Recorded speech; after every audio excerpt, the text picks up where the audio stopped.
Joining me now, Democratic Congressman Adam Schiff, member of the Intelligence Committee. Representative Schiff, thanks for being here on this important day.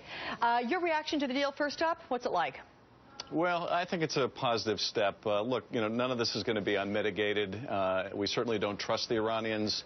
We ought to go into this skeptically. It's going to be very hard to reach a deal 6 months from now.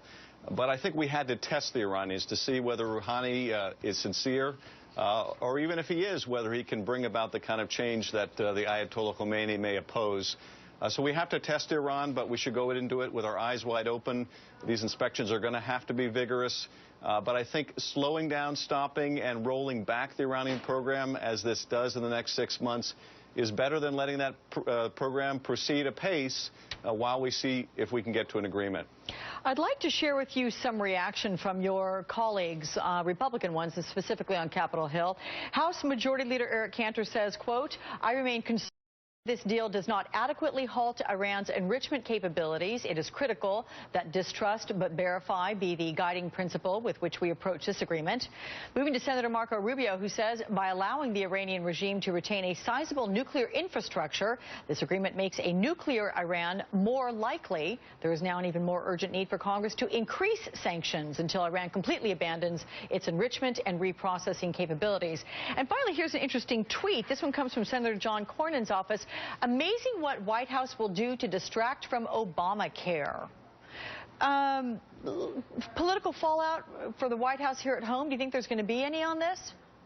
Well, some of those quotes, I think, are very policy-driven. Some are very political.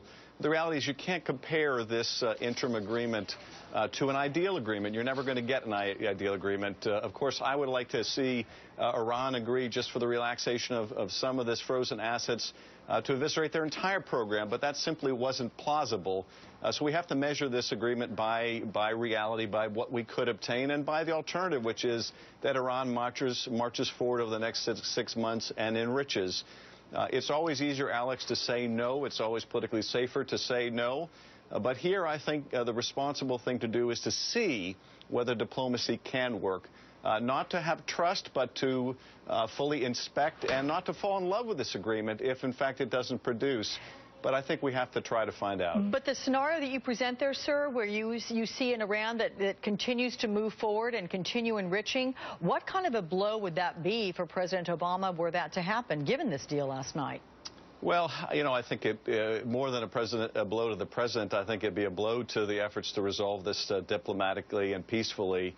If, we get down the road and Iran cheats on this agreement, or we can't reach a final agreement, and they decide that they're going to continue their weapons program, then they're going to make the military option the only option left on the table. And that's not going to be a good outcome for anyone. So this is more important, I think, than the political impact on the president.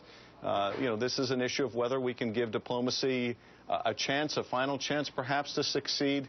But time will tell. And again, it's going to be very tough to get to a meaningful agreement in 6 months from now. I think we have to be realistic about that. Two of America's most powerful allies in the Middle East, Israel, Saudi Arabia. Clearly, this deal has rankled them.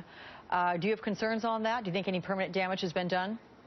I am concerned about it. I think whenever we're at disagreement with our very close allies in such a public fashion, it's not good for either party. But look, these relationships are vital. The U.S.-Israel relationship, I think, is still solid. There is very strong support for Israel's security needs in the Congress and in the administration. But we are going to have disagreements like this.